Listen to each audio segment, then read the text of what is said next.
Hello friends, welcome to Lexi kitchen சமையல். Lexi kitchen சமையலுக்கு support பண்ணுற எல்லாருக்குமே ரொம்ப நன்றி. இன்றைக்கி நம்மளோட சேனலில் சாதத்துக்கு ரொம்பவே சூப்பராக இருக்கக்கூடிய பீர்க்கங்காய் சாம்பார் எப்படி செய்யலாங்கிறத இந்த வீடியோவில் பார்க்கலாம். இந்த வீடியோவை ஸ்கிப் பண்ணாமல் முழுசாக பாருங்கள்.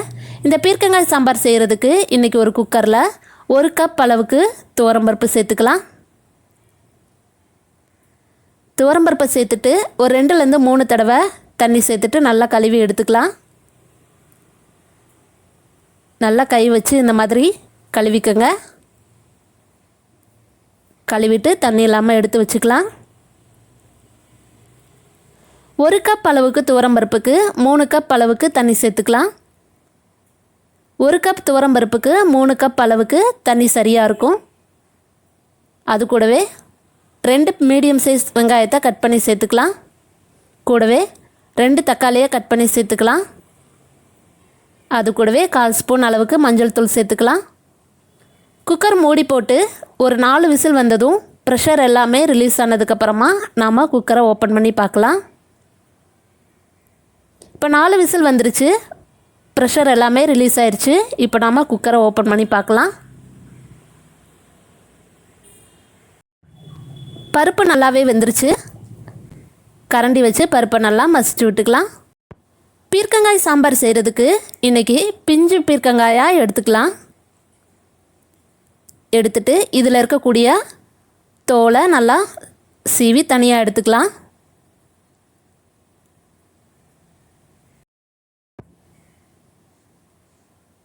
இந்த மாதிரி இதில் இருக்கக்கூடிய தோலை தனியாக சீவி எடுத்ததுக்கப்புறமா சாம்பாருக்கு ஏற்ற மாதிரி பீர்க்கங்காயை கட் பண்ணி எடுத்துக்கலாம்.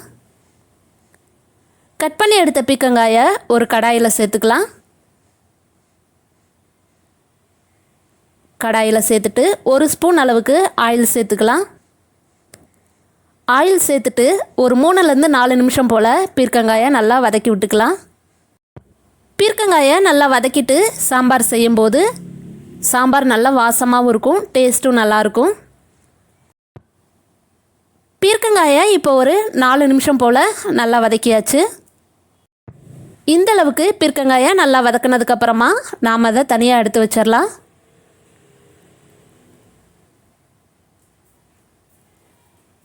இப்போ ஒரு கடாயில் நாம் ஏற்கனவே வேக வச்சு வச்சுருக்க பருப்பை சேர்த்துக்கலாம். பருப்பு சேர்த்ததுக்கப்புறமா சாம்பாருக்கு தேவையான அளவு தண்ணி சேர்த்துக்கலாம். இன்றைக்கி ஒரு 1.5 கப் அளவுக்கு தண்ணி சேர்த்துக்கலாம். தண்ணி சேர்த்துட்டு நாம் ஏற்கனவே வதக்கி வச்சுருக்க பீர்க்கங்காயை சேர்த்துக்கலாம். சேர்த்துட்டு நல்லா மிக்ஸ் பண்ணிக்கலாம். நல்லா கலந்ததுக்கப்புறமா சாம்பாருக்கு தேவையான அளவு உப்பு சேர்த்துக்கலாம். 1 ஸ்பூன் அளவுக்கு உப்பு சேர்த்துக்கலாம். அது கூடவே 1 ஸ்பூன் அளவுக்கு தனி மிளகாய்த்தூள் சேர்த்துக்கலாம்.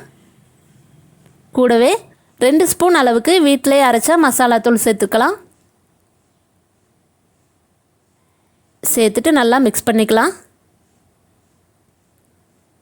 நல்லா கலந்ததுக்கப்புறமா மூடி போட்டு பீர்க்கங்காயை வேக வச்சுக்கலாம். இப்போ நாம் மூடி போட்டு வச்சிடலாம். இப்போ நாம் ஓப்பன் பண்ணி பார்க்கலாம். நல்லாவே சாம்பார் கொதிச்சிருச்சு. பீர்க்கங்காயுமே நல்லா வெந்துருச்சு. இந்த டைமில் ஒரு லெமன் சைஸ் அளவுக்கு புளியை 10 நிமிஷம் தண்ணியில் நல்லா ஊற வச்சுட்டு கரைச்சி எடுத்து வச்சுருக்கேன். அந்த புளியை சாம்பார் கூட சேர்த்துக்கலாம்.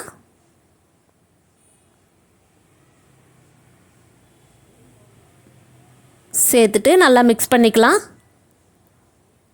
புளியோட பச்சை வாசனை போகிற அளவுக்கு நல்லா சாம்பாரை கொதிக்க வச்சுக்கலாம். இப்போ நாம் மூடி போட்டு வச்சிடலாம். இப்போ ஒரு 5 நிமிஷம் போல் ஆகிருச்சு. ஓப்பன் பண்ணி பார்க்கலாம். சாம்பார் நல்லா கொதிச்சிருச்சு. புளியோட பச்சை வாசனை எல்லாமே போயிடுச்சு.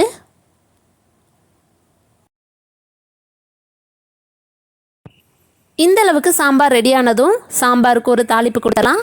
அதுக்கு ஒரு தாளிப்பு கரண்டியில் ஒரு 4 ஸ்பூன் அளவுக்கு ஆயில் சேர்த்துக்கலாம். ஆயில் நல்லா சூடானதும் அது கூட 1/2 ஸ்பூன் அளவுக்கு கடுகு சேர்த்துக்கலாம். அது கூடவே 1/4 ஸ்பூன் அளவுக்கு ஜீரகம் சேர்த்துக்கலாம். கடுகு நல்லா பொரிஞ்சதும் அது கூடவே பொடியாக கட் பண்ணி வச்சுருக்க ஒரு பெரிய வெங்காயத்தை சேர்த்துக்கலாம். சேர்த்துட்டு நல்லா வதக்கி விட்டுக்கலாம். வெங்காயம் நல்லா வதங்கட்டும். இது கூடவே ஒரு கொத்து அளவுக்கு கருவேப்பிலை சேர்த்துக்கலாம். சேர்த்துட்டு நல்லா வதக்கி விட்டுக்கலாம்.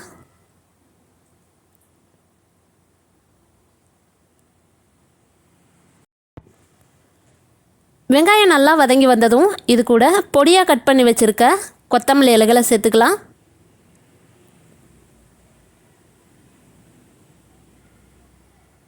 சேர்த்துட்டு நல்லா மிக்ஸ் பண்ணிக்கலாம்.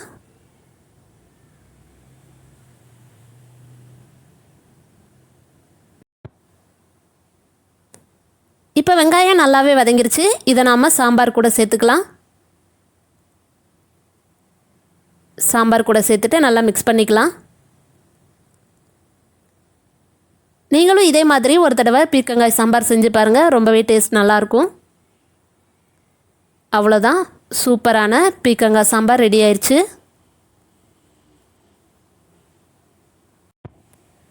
இந்த வீடியோ உங்களுக்கு பிடிச்சிருந்தா லைக் பண்ணுங்கள், ஷேர் பண்ணுங்கள். லெக்ஸி கிச்சன் சமையலுக்கு சப்ஸ்கிரைப் பண்ணுங்கள். தேங்க்ஸ் ஃபார் வாட்சிங்.